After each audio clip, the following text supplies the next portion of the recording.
Bueno, buenos días. Hoy vamos a hablar un poco sobre el recubrimiento de película fina. En especial vamos a hablar de los tipos de polímeros utilizados en recubrimiento de sólidos y objetivos para recubrir.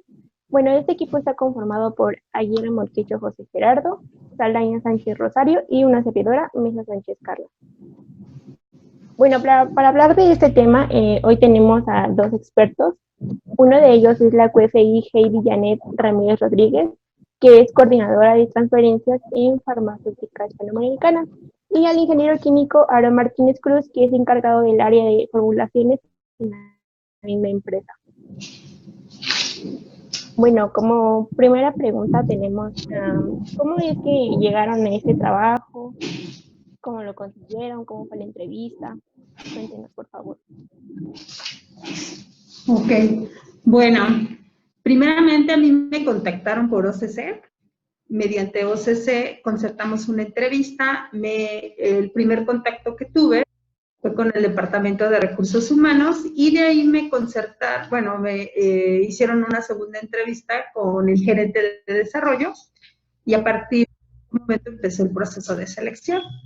Aproximadamente era una terna de 3 candidatos posibles a quedarse con el puesto y finalmente entré yo como químico de formulaciones. A lo largo del tiempo que llevo en esta empresa, que son 3 años, subí como coordinadora de transferencias, puesto que la parte de transferencias la tengo como más arraigada, ya que tengo alrededor de 10 años de experiencia en esta parte o como parte de mi formación ya en el área laboral. ¿Tú, Aaron? Pues yo, ¿cómo entré a la empresa? Yo entré por medio de la página de PM Pharma, donde nos publican las vacantes solamente de la industria farmacéutica. Yo igual entré como químico formulador, igual tengo por cumplir 3 años, 1 año y medio como químico formulador, y después de ahí ya pude lograr dar el salto como coordinador de formulaciones. Igual que mi compañera Heidi, yo me quedé como coordinador de formulaciones porque por el tiempo que ya he tenido en la industria farmacéutica como químico formulador. Yo como químico formulador llevo cerca de 12 años. 12 años trabajando realizando fórmulas, todo lo concerniente a formulaciones. Bueno, la siguiente pregunta es, ¿qué actividades realiza cada uno en sus puestos? Como coordinadora, en este caso tú, Heidi, de transferencia de tecnología, y tú, Aaron, como jefe de formulaciones. Ok, bueno, pues en mi caso, parte de mis actividades, primero es planificar todo lo referente a una transferencia tecnológica. Previo a realizarla, hay una serie de prerequisitos que debemos de cumplir y además de verificación de insumos, instalaciones, equipos, materiales, etcétera, etcétera, con lo que debemos de contar antes de dar inicio con una transferencia tecnológica. Parte de la transferencia tecnológica también es dar seguimiento al cumplimiento en fechas de toda esa serie de requisitos que necesitamos para poder realizar una transferencia. Básicamente es como una estrategia, no sé si ustedes han trabajado con programas Gantt, en donde tú vas poniendo todas las actividades previas, estableces fechas y vas viendo el cumplimiento y vas dando un seguimiento. Después realizas toda una serie documental para poder realizar la transferencia. Esto nosotros le llamamos aquí, la norma marca como documentos maestros, nosotros le llamamos procedimientos de producción y órdenes de producción, y estos son los que van a ocupar los operadores para realizar y llevar a cabo todas las operaciones que realizarán durante dicha transferencia. El departamento más bien el químico que realiza la transferencia debe de ir ya con sus protocolos previamente revisados y aprobados no solo por mí, sino por una serie de equipo evaluador que previamente revisaron ese protocolo y están de acuerdo con toda la información que contiene el protocolo para poder ejecutar esa transferencia. Y así el químico, una vez estando en planta, hace toda la evaluación, tanto física, tecnológica, controles en procesos, y al final hace toda una evaluación estadística para asegurar que la transferencia que realizó es exitosa o no, porque hay dos tipos de dictaminación, ¿no? ¿Funciona o no funciona? Y así posteriormente poder ejecutar un reporte. Básicamente, así a grosso modo es como se realiza una transferencia tecnológica. Obviamente, previo a la transferencia, en la ejecución y durante el dictamen, cada uno lleva un proceso y una serie de requisitos que se deben de ir cumpliendo a lo largo de la transferencia. Es básicamente una pregúntanos. Ok, bueno, en la empresa donde laboran se recubren tabletas, se realiza recubrimiento de tabletas. Por supuesto. Gran parte de los productos farmacéuticos que existen en el mercado. ¿Cuáles son los materiales para el recubrimiento que más se utilizan en la empresa donde ustedes laboran? Por lo general utilizamos lo que es los recubrimientos que utilizamos, los mayor que utilizamos, son a base de hidroxipropil metilcelulosa, comúnmente conocidos como recubrimientos a base de HPMC. Son los que más estamos utilizando, pero también utilizamos alcohol polivinílico, utilizamos copolímero de metaquilatos, creo que en general son los más usados. Ok, ¿y hay alguna razón por la que son más utilizados? No sé, ¿son más baratos, más accesibles? No tanto. Bueno, primero que nada, nosotros para poder elegir el tipo de recubrimiento, desde un inicio, antes de que nosotros empecemos a formular, hacemos lo que se le llaman compatibilidades. Compatibilidades de excipiente con activo, 1 a 1. Es donde hacemos la mezcla y por medio de el estudio de calorimetría, un análisis de calorimetría, determinamos si son compatibles o no son compatibles. Entonces, primero es nuestro estudio de compatibilidad, después de ahí ya elegimos qué polímero utilizar y dependiendo de pues, lo que nos convenga, las ventajas que tenga este tipo de recubrimiento hacia nuestra tableta, es lo que utilizamos. De esa manera elegimos nuestro polímero. Como primera instancia, pero también tiene que ver mucho el costo. Actualmente ya en la industria farmacéutica ya no se utilizan recubrimientos caseros. Antes los propios operadores y existían en la industria recetas en las cuales los operadores generaban sus propios recubrimientos, pero hoy en día es mucho mejor y más barato a la larga utilizar ya recubrimientos comerciales que generalmente los proveedores como Helm, Ashland, Chemcell, JRS, que me imagino que ustedes ya han tenido contacto con algunos de ellos, sobre todo cuando van a la Expo Pharma, o a la Expo PAC, ahí es cuando ustedes tienen su primer contacto, o a lo mejor tienen algún conocido que está haciendo prácticas profesionales en alguna de esas empresas, y ellos son nuestros principales proveedores de recubrimientos a nivel comercial. La mayoría de los recubrimientos que te ofrecen son de HPMC. ¿Por qué? Porque tienen un menor costo a si tú estás hablando de cualquier otro polímero, que podría ser, por ejemplo, un Eudragid o un PBA. Entonces, tú eliges en función de la compatibilidad y además del costo, el tipo de recubrimiento a utilizar. Bueno, y otra cosa también es la funcionalidad, ¿no? ¿Para qué lo quieres? Si lo quieres solamente por estética o por recubrir el sabor, o si ya lo quieres con algún tipo, con alguna funcionalidad, que puede ser un recubrimiento entérico, que a lo mejor no necesitas que el activo tenga contacto con el estómago y puede ser que al tener contacto con el estómago el activo se degrade o le pase algo, y entonces realmente tú nada más necesites que pase por ahí, pero que no le pase absolutamente a nadie, entonces utilizas un recubrimiento funcional. O si quieres proteger al núcleo, de a lo mejor de la humedad o de del medio ambiente, porque pudiera tener alguna degradación o interacción.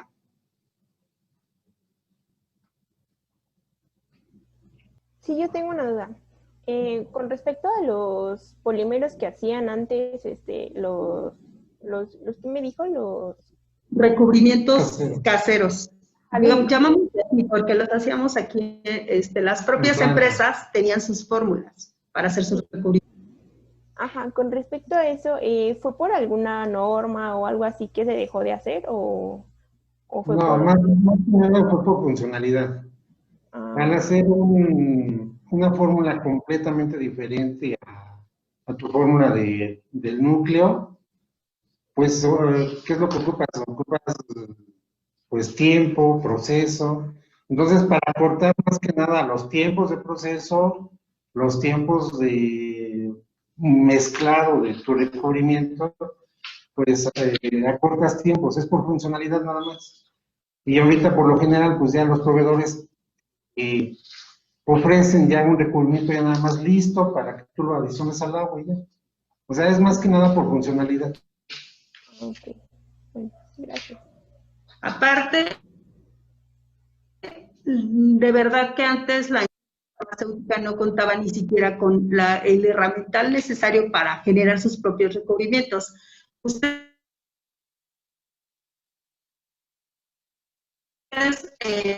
una vez que salgan, se van a dar cuenta que los recubrimientos necesitan ciertos requisitos y un tamaño de partícula muy grande los puedes resuspender en tu solvente, ya de agua.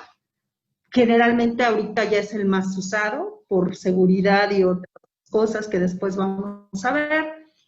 Y esta micronización nos confiere ya en proceso una mejor aspersión, un mejor recubrimiento, ya que antes los recubrimientos caseros, recuerdo que los teníamos hasta que tamizar para retirar partículas muy gruesas que pudieran tapar, por ejemplo, las pistolas o que pudieran depositar en la superficie del núcleo de la tableta alguna partícula muy gruesa que al final diera una mala apariencia. Entonces, además había mucho desperdicio de sólidos, porque al final quedaban como sedimentados. La que se explicaba que la industria farmacéutica utilizaba cubrimientos hechos por ellos mismos en casa, y realmente no había muchos recubrimientos comerciales, no era tan demandante esa parte.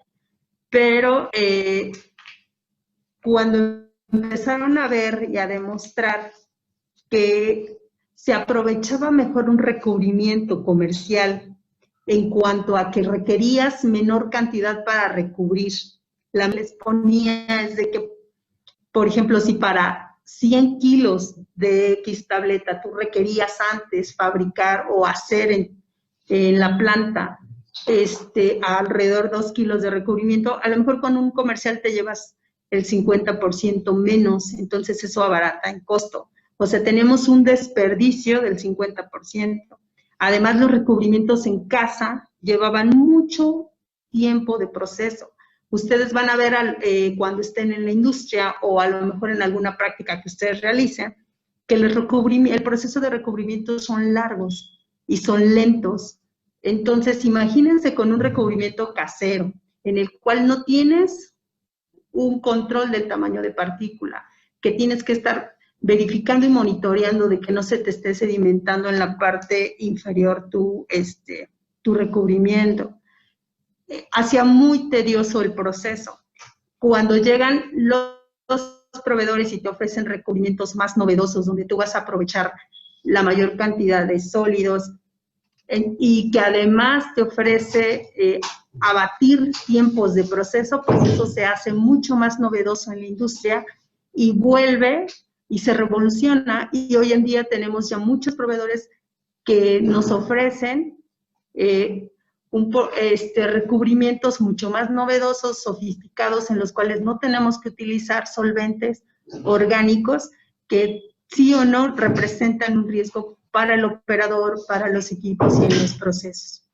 Y antes, muchos de los recubrimientos, precisamente como los procesos eran largos y querían de alguna manera abatir el tiempo de los procesos, metían muchos solventes orgánicos. Hoy en día ya casi no, la mayoría de los recubrimientos son acuosos.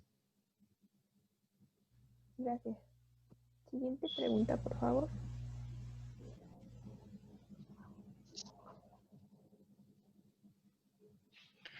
Y por ejemplo, ¿cuánto dinero puede costar hacer este proceso de recubrimiento de las tabletas?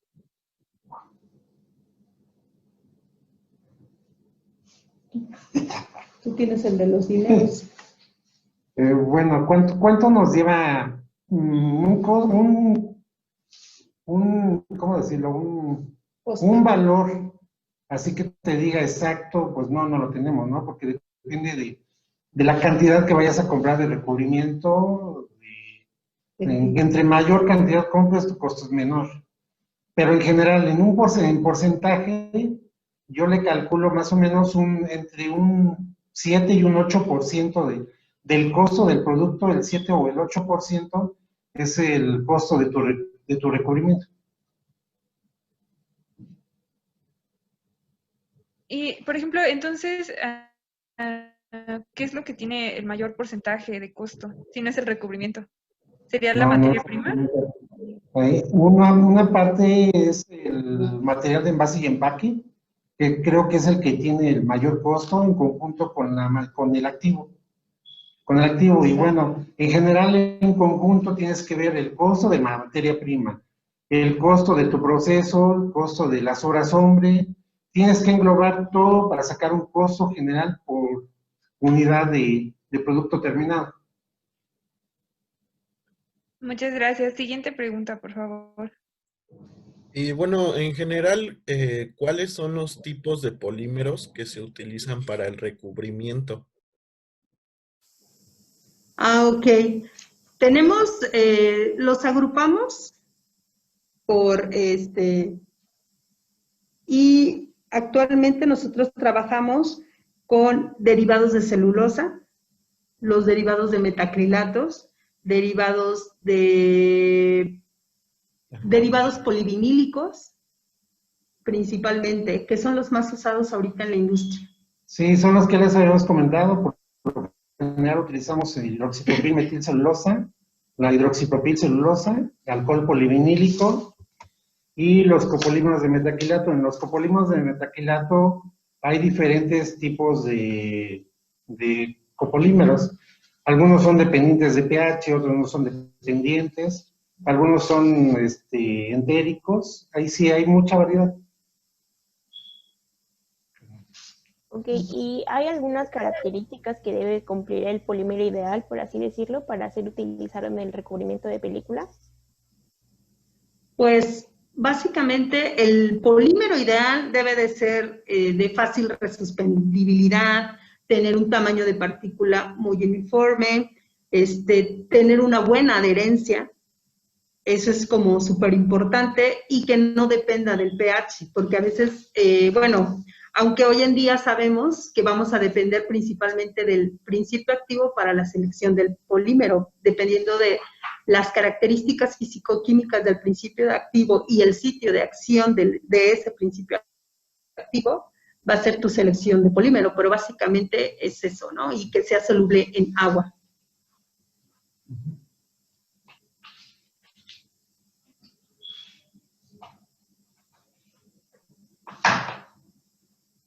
Y en el caso, por ejemplo, de los agentes filmógenos, ¿cuáles son los más utilizados?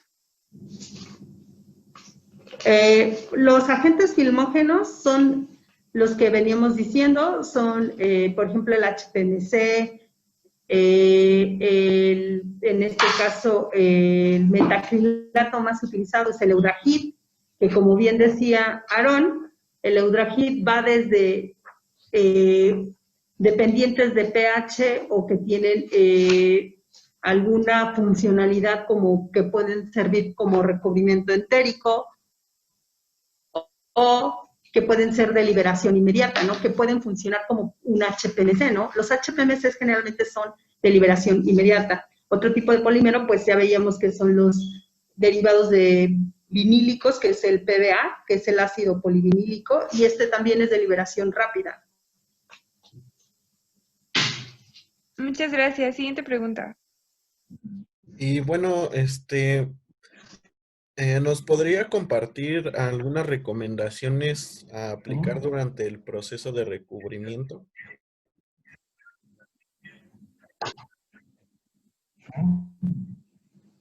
¿Nos puedes repetir la pregunta, de favor? No se entendió.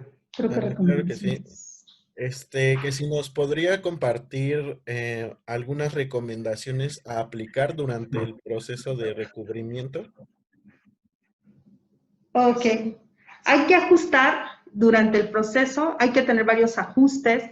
Recuerden que en un proceso de recubrimiento nosotros tenemos un equipo, que es básicamente un tambor, un bombo, no sé si los hayan visto todavía en su, durante su formación académica, pero básicamente es como un tazoncito en el cual ustedes van a, consta de pistolas de aspersión, una bomba de flujos que va a ir arrastrando la solución, la suspensión de recubrimiento hacia, va a ir alimentando esa bomba hacia la pistola y de la pistola va a aplicarse en el lecho de tabletas o en las tabletas que tengan dentro de ese tambor o bombo.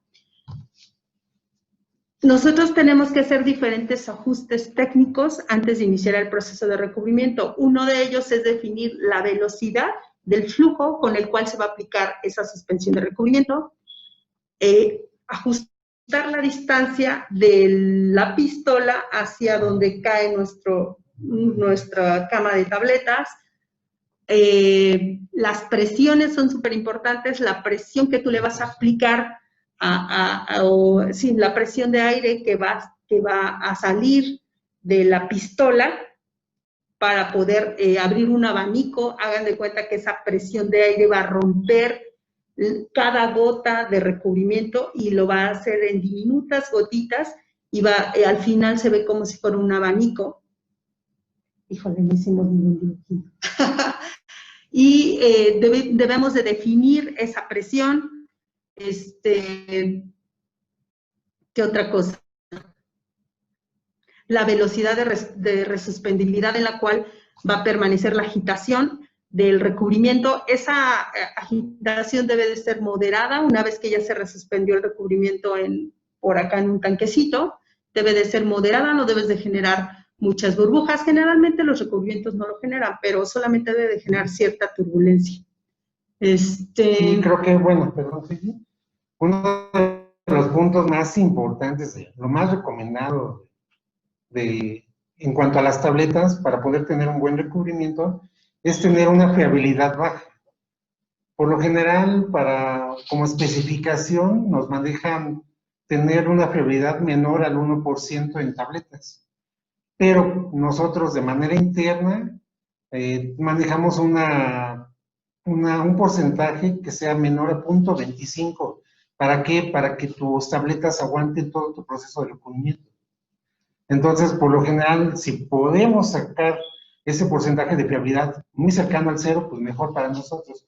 Eso nos da una seguridad que nuestras tabletas van a quedar muy bien y pues nos van a ayudar mucho al proceso de recubrimiento. También dentro de parte de los ajustes de proceso debe de definirse la temperatura de calentamiento de tus núcleos, la temperatura de aire de entrada hacia el tambor. Debes de tener una alimentación de temperatura que va a estar calentando los núcleos y también secando el recubrimiento que va impactándose en la superficie de los núcleos, la velocidad de rodamiento de ese tambor y ustedes verificar cómo van cayendo las tabletas. Debe de ser así como se debe de ver como un flujo continuo. Y otra característica también que debe de tener el núcleo, además de tener fiabilidad baja, aunque la literatura marca que la fiabilidad debe de ser menor a 5, sin embargo, lo que nos dice Aaron es súper importante. Nosotros, cada uno de ustedes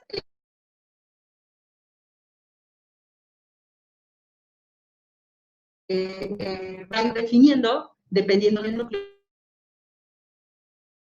que tengan, del cero.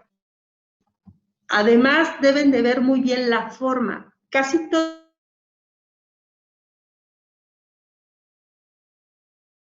las tabletas que se van a recubrir ya deben rodar a las tabletas y hacer ese caudal continuo que se debe de ver cuando inician un proceso de recubrimiento. En el proceso de recubrimiento con película fina, ¿cuáles son las problemáticas con las que más se presentan? Ok, generalmente nosotros, dentro de las problemáticas más comunes, está la famosísima piel de naranja, antiadherencia del polímero, el famoso moteado, algo que le llaman picking, que es como cuando las tabletas se ven con hoyitos, y eso es por precisamente porque la fiabilidad es mayor al 0.5. También tenemos algunos como rugosidad, erosión en las tabletas, cuando en las concavidades o límites de la tableta, en sus bordecitos, se ven como desgastadas o como a punto de separarse la tableta, alguna parte de la tableta se empieza a desgastar.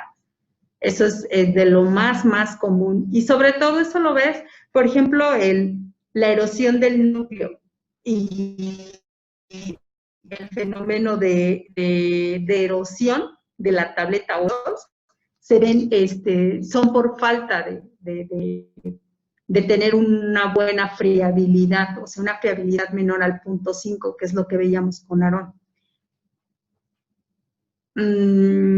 ¿Algún otro que recuerdes?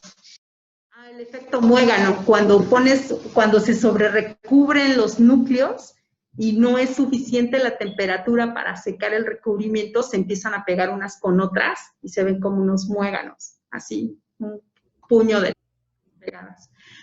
Déjenme decirles que los operadores generalmente de recubrimiento son casi siempre, son muy buenos. Cuando empiezan a ver cualquier tipo de fenómeno, ellos están tan capacitados que ellos ya saben cómo corregirlo. De hecho, si nosotros o ellos lo detectamos, empezamos a tomar medidas emergentes en el proceso y se han logrado salvar lotes completos, ¿no? A lo mejor una que otra tableta alcanzas a separar de todo tu lote, pero sin embargo la mayoría pasa sin ningún problema en cuestión de apariencia, porque prácticamente pues es apariencia lo que les está afectando. Estamos hablando de recubrimientos que no tienen funcionalidad.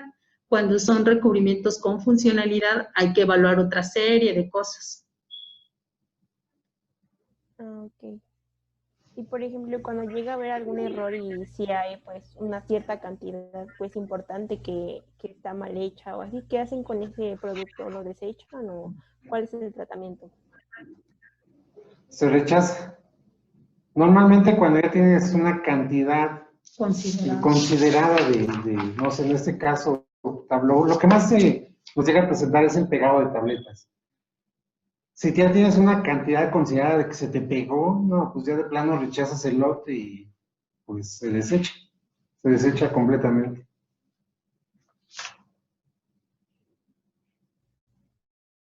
Ok, gracias. Siguiente pregunta, por favor.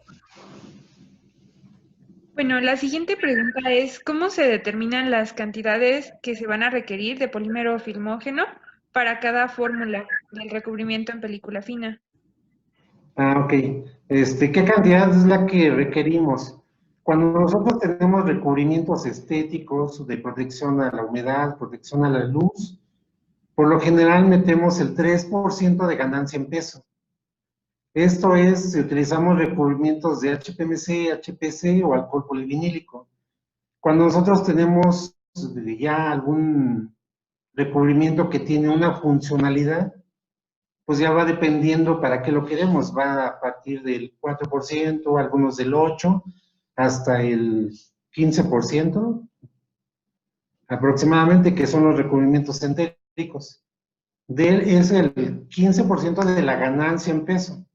O sea, si tu tableta pesa 100 miligramos, 15 miligramos son de recubrimiento. Y del solvente, por lo general tenemos de un 15 hasta un 22% de sólidos. Y para los polímeros que son copolímeros de metaquilato, por lo general utilizamos, primero sacamos el área superficial de tabletas y dependiendo también de la ganancia en peso que vamos a requerir o que necesitemos, es como obtenemos las cantidades por tableta. Pero en sí, si ustedes quieren saber de una fórmula de recubrimiento, qué porcentaje ocupa el polímero, porque acuérdense que en una fórmula en sí de recubrimiento, que creo que es lo que están preguntando, hay un plastificante, puede haber colorantes, puede haber opalescentes, además del polímero. Generalmente el polímero es el que ocupa el mayor porcentaje dentro de la fórmula en sí del recubrimiento, que puede ocupar hasta un 60% aprox. O puede ir... Creo que del 60 al 80% el polímero. Lo demás son cantidades de plastificante, los antiadherentes, colorantes y demás. Okay. Agentes abrillantadores. Y, por ejemplo, esas cantidades que me comentan, por ejemplo, para el recubrimiento entérico, que puede ser del 4%, en ese caso, ¿dónde se especifican? ¿Hay algún documento que las aclare? Sí, la literatura te lo dice. Y además hoy en día los proveedores, que son los que nos venden ese tipo de recubrimientos entéricos, son los que tienen una mayor información sobre esto. Hay algunos estudios que se han hecho. Entonces, en base a la experiencia y a toda esa información que hoy existe, nosotros sabemos que la ganancia en peso de un recubrimiento entérico va hasta del 25% hacia abajo. Bueno, y aquí una prueba para, por ejemplo, los recubrimientos entéricos. Cuando tú aplicas tu solución, una prueba que les haces a las tabletas ya recubiertas es ponerlas en ácido. Te tiene que aguantar cerca de 1 hora. Si te aguanta la tableta recubierta 1 hora intacta, es porque ya con ese porcentaje que tienes ya adicionado, puede que tu tableta ya esté bien. Si no lo pasa, entonces tienes que adicionar más solución para que pase esa prueba.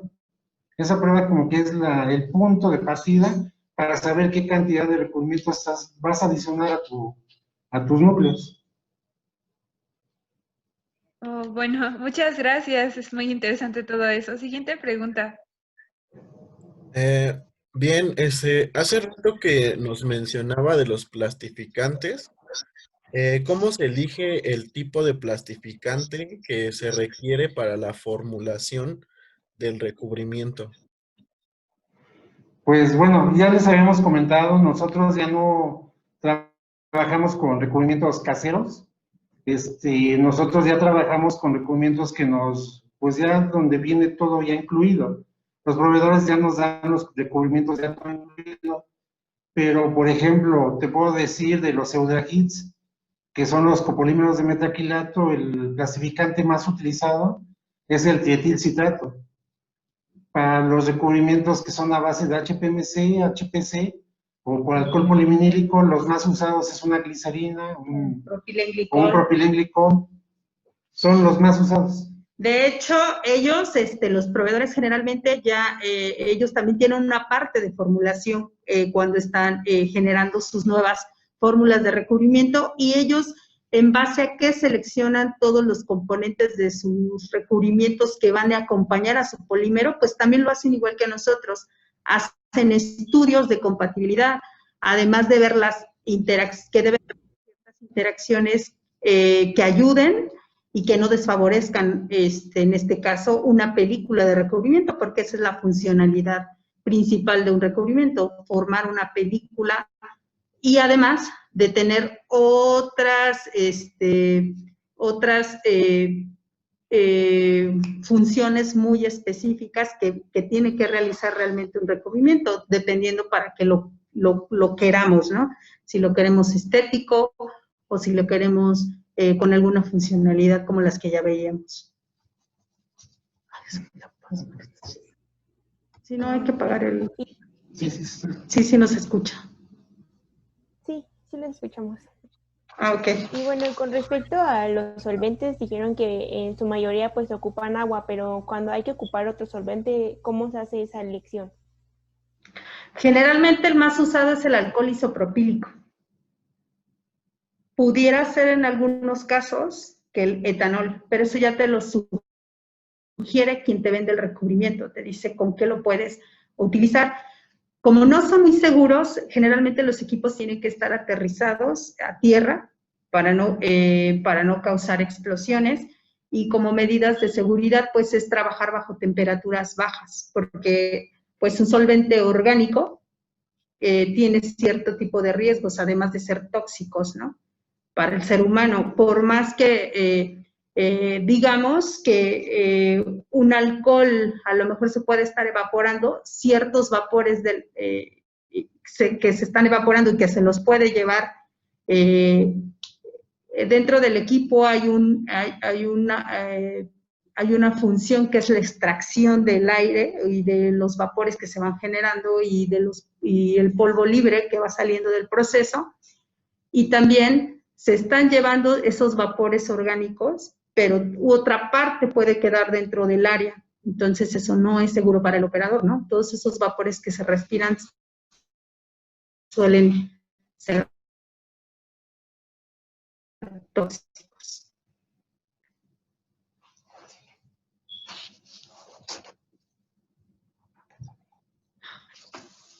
Muy bien. ¿Dudas? Bueno, ahora la siguiente pregunta es, ¿qué tipo de polímeros serían más adecuados para el recubrimiento de película acuosa y cuál es la razón?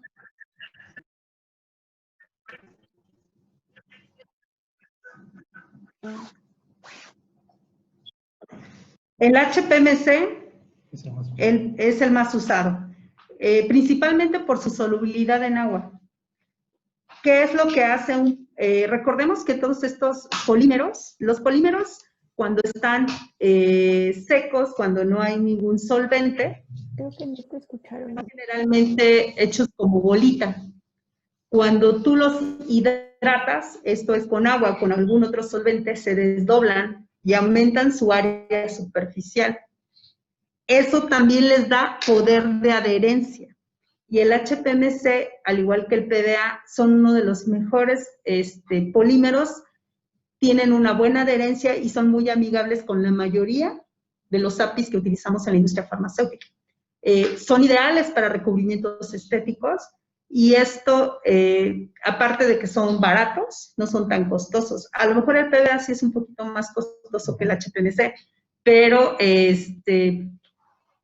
y son utilizados para procesos de liberación inmediata. No tienen funcionalidad más que estético o para recubrir el mal sabor que a veces pudieran tener algunas tabletas formuladas con algún antibiótico, que generalmente son los que tienen pésimo sabor porque son muy amargos.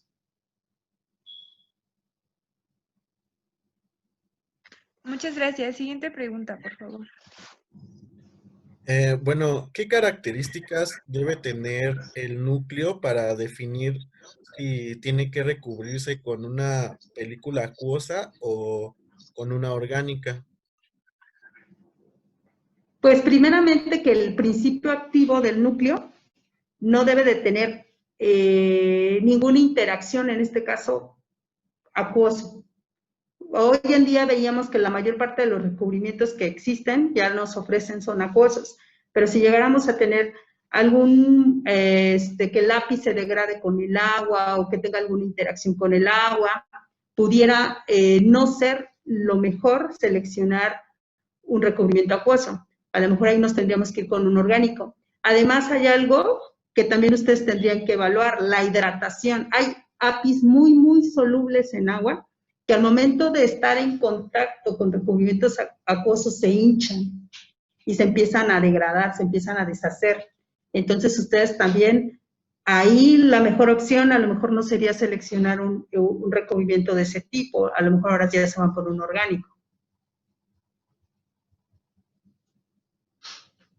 Y bueno, ¿cuáles son los inconvenientes que acarrea pues una inadecuada selección de los polímeros ya en el recubrimiento de película para un núcleo? Los inconvenientes.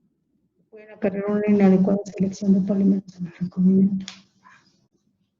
Bueno, dentro de los inconvenientes que podemos encontrar es la liberación del API. Pudiera ser que a lo mejor tu película de recubrimiento, lo que pasa es que tú cuando haces un proceso de formulación, evalúas la tableta sin recubrimiento. ¿Y cómo lo vas a evaluar? Pues metiendo un perfil de disolución. En el perfil de disolución te va a decir el comportamiento de esa tableta y tú lo comparas contra la de tu innovador. Al verificar que a lo mejor se parece al del innovador y ahora lo evalúas esa misma tableta y ves que ya con recubrimiento te está bajando o te está aumentando y a lo mejor tu innovador lo encuentras en este nivel, pero ya con recubrimiento te vas hasta acá. Entonces eso quiere decir que hay una interacción, te está interfiriendo ese recubrimiento. Entonces tienes que evaluar que a lo mejor hay una interacción negativa en este caso y pudieras hacer diferentes cosas. Número 1, seleccionar otro tipo de recubrimiento totalmente diferente con otro polímero o bajarle la concentración del recubrimiento. Esto es, si tu recubrimiento solo es estético, generalmente nosotros para recubrimientos estéticos utilizamos hasta un 3% de ganancia en peso. A lo mejor en un 2% me queda bien y no tengo interacciones. O sea, puedes evaluarlo de diferentes maneras. Tú vas a ir prediciendo en base a los resultados que vas obteniendo si el recubrimiento te está causando interacción o no te está causando interacción. Además de que te ayuda mucho toda la información de artículos, información que tus mismos proveedores que te venden los recubrimientos te van apoyando para que tú vayas prediciendo si el recubrimiento te va a favorecer o no. Seleccionas otro tipo de recubrimiento y además buscas en la, dices en literatura, artículos, donde encuentras que hay estudios donde se han utilizado ciertos tipos de polímeros para recubrir tu fármaco y que han dado muy buenos resultados, entonces empiezas a probarlo por ahí. Entonces, lo ideal es cambiarlo completamente o buscar información que te pueda ayudar a seleccionar el mejor polímero para poder recubrir tu tableta.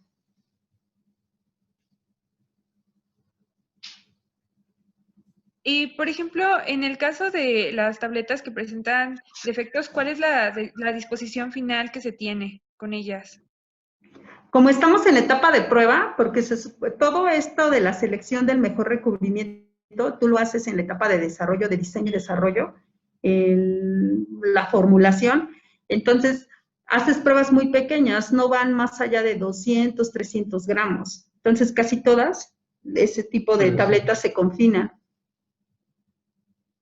Muchas gracias. Siguiente pregunta. Cuando ya es un lote productivo, pues ahí ya no tendríamos problemas de incompatibilidad. Ahí ya no, ¿por qué? Porque ya lo tenemos estudiado y si se llegan a presentar problemas a lo mejor de pegado, pues a lo mejor y sí se puede corregir siempre y cuando se detecte desde un inicio. Ya cuando el pegado ya es muy avanzado, pues ya no tiene caso. Cuando son problemas de proceso, propiamente como los que ya veíamos, como el famoso, famoso muégano, el packing, antiadherencia, esos son problemas de proceso. Pero los que estamos viendo ahorita son problemas más de formulación. Es de selección del recubrimiento ideal para el fármaco que estás tú trabajando. Entonces, todo eso se realiza en la etapa de diseño y desarrollo de la fórmula. Se supone que ya cuando transferencia tecnológica y la planta, en este caso producción, recibe el proceso, el producto, ya todo eso ya fue evaluado y tú ya tienes tanto la fórmula ideal con, en este caso, un recubrimiento que es funcional y que sirve para lo que nosotros necesitamos que sirva. Porque ya fue seleccionado, evaluado y diseñado y desarrollado durante una etapa previa antes de que yo reciba el proceso. Muchas Entonces, gracias. teoría, para mí ya no debería tener ningún problema. Y yo Yo sí lo debo de solamente, tener. exacto, solamente voy a tener problemas de proceso, pero de formulación no debo de tener ningún problema ni de interacción y nada en absoluto, porque acuérdense que después de que tú diseñas y tienes una fórmula ideal, tú la metes a una etapa de evaluación que se llama, o un periodo de evaluación de hasta 2 años o más, que son las estabilidades, tanto a largo plazo como acelerada. Y se supone que tú ya en esa etapa pudiste comprobar que tu fórmula cumplió bajo condiciones extremas, que ya lo marca la norma 073, bajo condiciones debemos de evaluar procesos en estabilidad. Muchas gracias. Siguiente pregunta, por favor. ¿Cuáles han sido sus mayores retos en el recubrimiento de tabletas y cómo han logrado resolverlo?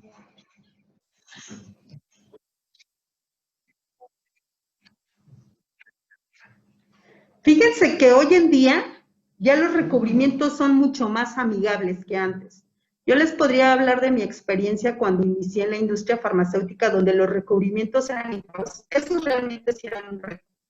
Un reto por muchas cosas, porque no podías controlar el tamaño de partícula, porque a lo mejor se sedimentaba mucho las partículas, porque como eran muy, muy grandes, comparados con los recubrimientos que ahora tenemos, tenías desde que se te tapaban las pistolas, de que había mucho desperdicio del recubrimiento, de que si no controlabas, a veces tú controlabas aparentemente los parámetros, pero ya cuando acordabas se te presentaban muchos estos fenómenos de que se te sobre recubrían las tabletas o que había diferenciación de tonos, de que una parte de todo el lecho de núcleos se veía, por ejemplo, si tu recubrimiento era rosa, unos se veían rosas, otros se veían más naranjas, porque a veces para dar el tono rosa utilizas varios tipos de colores, no solamente utilizas no te vas directamente al rosa, te vas, por ejemplo, un rojo y un blanco. Entonces, a veces se veían o más rojas o menos rojas, entonces tenías una diferenciación que no podías controlar porque no controlabas el tamaño de partícula. Y les vuelvo a repetir nuevamente, las empresas tampoco tenían todo el herramental que ahora tienen nuestros proveedores, que son para controlar principalmente el tamaño de partícula. Al controlar el tamaño de partícula, controlas también la película que estás aplicando y controlas mucho los colorantes, porque al tenerlos uniformemente puedes tener una mejor distribución de ese colorante en todas tus tabletas, cosa que antes no se controlaban. Hoy en día sí puedes tener problemas, pero eso es principalmente por descuido a veces de los mismos operadores. Los procesos de recubrimientos son procesos que exigen que alguien esté al 100% operando el equipo y no puede ser autónomo, no puede estar el equipo solo. Debe de haber siempre alguien que lo esté cuidando precisamente para poder visualizar algún problema que se pudiera presentar. Generalmente ya los riesgos han disminuido, pasan muy pocas veces y solamente han ocurrido por algún descuido a veces del operador. Ya no propiamente por la formulación o por el tipo de recubrimiento que tengamos en sitio, porque a veces también tienden a confiarse, porque como les vuelvo a repetir, son procesos largos y sobre todo si son entéricos, imagínense, son procesos que llevan hasta más de 8 horas. Entonces, son como 2 o 3 turnos a veces lo que tienen que llevarse ahí los operadores y pues con el paso del tiempo pues se cansan, se aburren, se pueden salir un momento y regresar y ya se están pegando sus tabletas. Aquí yo creo que el mayor reto que nos ha pasado más que nada es saber recubrir. entender el recubrimiento y saber recubrir y aplicarlo a tu proceso. El recubrimiento es un proceso, creo que el más bonito de todos. ¿Por qué? Porque partes de un color a tener unas tabletas muy estéticas, ¿no? Depende mucho de tu proceso, qué tanto lo cuides. Yo creo que ese es mi mayor reto, el saber recubrir. El poder definir los parámetros, ¿no? Para poder recubrir.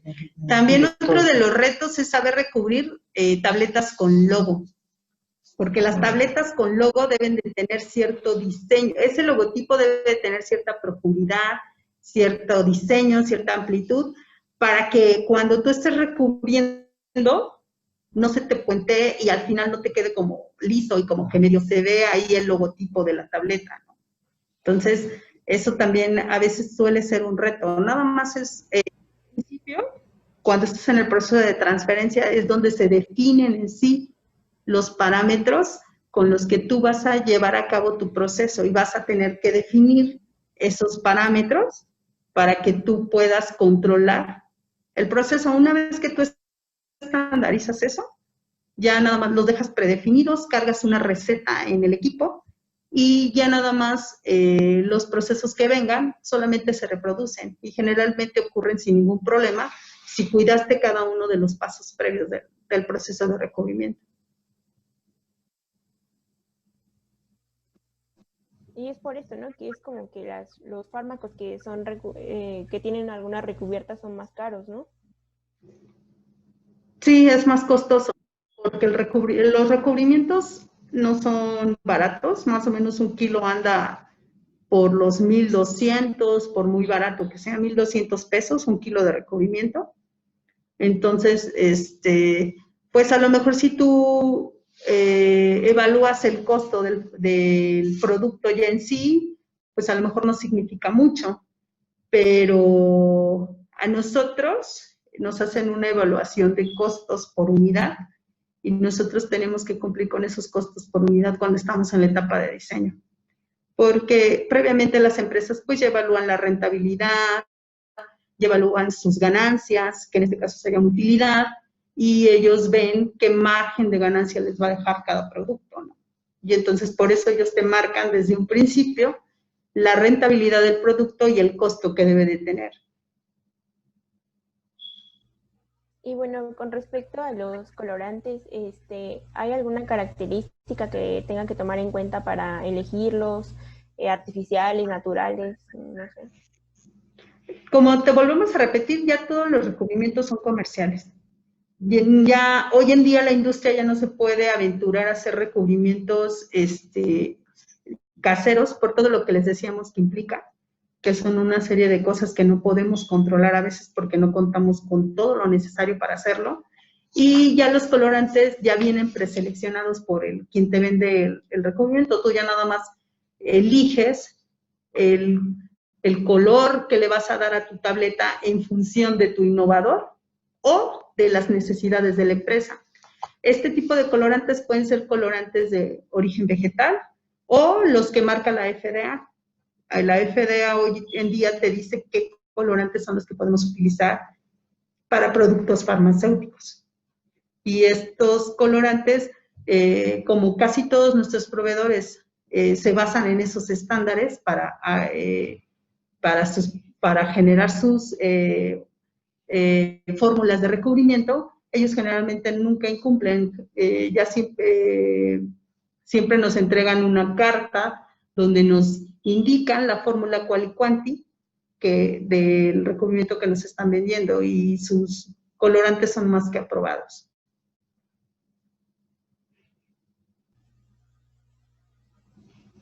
Ok, gracias. Siguiente pregunta, por favor. Bueno, la siguiente pregunta es, en base a su experiencia, ¿qué consejo daría a los estudiantes de la carrera de químico farmacéutico industrial para llegar a ocupar un puesto tan importante en la industria farmacéutica como lo son los de ustedes? Ok. Número 1, estudien inglés, chicos. Yo creo que eso les va a abrir las puertas en muchos lugares, sobre todo ahorita que ustedes están como prácticamente en la etapa final de la carrera. Si ustedes quieren encontrar y desenvolverse en una empresa con un mejor nivel, tienen que tener por lo menos una comprensión de inglés del 70-80%. Y obviamente las entrevistas que les van a hacer ahí van a ser en inglés. Entonces, porque no solamente los exámenes que a veces les puedan aplicar son en inglés, no. Además, les hacen una entrevista en inglés para ver si ustedes aplican o no o son candidatos. Y justamente les iba a preguntar eso. No sé, en sus primeros trabajos fue como becario, o cómo fue ese primer contacto con la industria. Sí, generalmente entras como becario. Muy pocos son los que tienen el privilegio de decir que fueron contratados de inmediato. La mayoría entramos como becarios, pero yo sí les he de decir que yo tengo compañeros que manejaban muy bien el inglés. De hecho, tengo una amiga también de la escuela, que ella se fue 1 o 2 años a Inglaterra, ya no me acuerdo, y sabe súper bien inglés, y ahorita es directora corporativa. Entonces, eso desde un principio le abrió las puertas el primer enlace con Unilever, y ella fue contratada de manera directa. Entonces, realmente, por eso les vuelvo a repetir, aprendan el inglés para que ustedes, desde un inicio, ustedes vean la diferenciación de los que empezamos desde abajo, escalando poco a poco, a la gente que tiene mucho más herramientas para defenderse, que a lo mejor tiene el mismo nivel de conocimiento que tú, pero se les facilita un poco más porque tienen algo más que tú no tienes. Sí, pues muchas gracias por compartirnos todo esto. No sé si mis compañeros tengan alguna otra pregunta o ya podemos pasar a una dinámica que tenemos preparada. Bueno, yo ya no tengo ninguna pregunta, pero les agradezco pues sus conocimientos que nos están en este momento brindando y también su tiempo. Sí, les agradecemos mucho. Muchas gracias. Bueno, la dinámica va a consistir en que Lo primero va a que se te aparecer ocurra. una palabra en la pantalla y nos van a decir lo primero que se les venga a la mente. ¿Ya están listos? Sí, A ver. Químico. mi pasión. Ingeniero químico. A ver, siguiente. Vocación. Algo que forjas.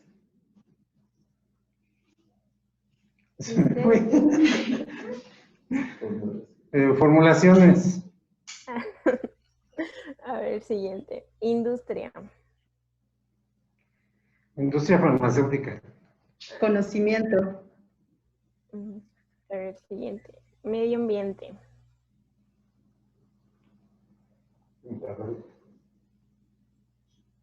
Pues mi especialidad, ingeniería ambiental. Importante. Equipo. Fundamental. Trabajo en equipo. Calidad. Es el objetivo que perseguimos. Calidad en nuestro trabajo. Sí. Y por último, familia. Lo más importante. El valor principal. Estamos aquí. Bueno, pues estas son todas las palabras. Muchas gracias por haber accedido a esta dinámica. Y pues por último, igual les quiero agradecer por el tiempo, por todo lo que nos compartieron, sus experiencias. Creo que nos va a servir demasiado y pues trataremos de aplicarlo ya cuando estemos por allá con ustedes en la industria. Claro que sí. Cualquier duda que tengan, no duden en contactarnos, chicos. De todas maneras, ya tienen nuestros teléfonos. O nuestros correos, no sé si los tengan. Sí. Carlita los tiene. Sí, tengo. Para que se los compartas a tus compañeros. Sí, Y muchas gracias. Sí, cuídense Sí, mucho. muchas gracias. Igualmente. Igualmente.